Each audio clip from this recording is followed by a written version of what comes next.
മുട്ടിപ്പടി, നെയ്ച്ചോറ് ആൻഡ് ഈ സലാഡ്, ഒരു ചാറുണ്ട്, അപ്പോൾ ഒരു ചിക്കൻ പീസ് ഉണ്ട്.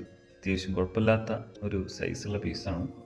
ഈ ചാറൊക്കെ കൂട്ടിയിട്ട് നമുക്കൊന്ന് കഴിച്ചു നോക്കാം, അപ്പോൾ അറിയാം അതിൻ്റെ വിവരം എങ്ങനെ. ഇപ്പോൾ അതിൻ്റെ ഒരു വാപ്സ് നോക്കട്ടെ. ചാറ് വെച്ചപ്പോൾ വെള്ളം പോലെ ആയിട്ടുണ്ട്. നോക്കട്ടെ, കഴിച്ചു നോക്കട്ടെ.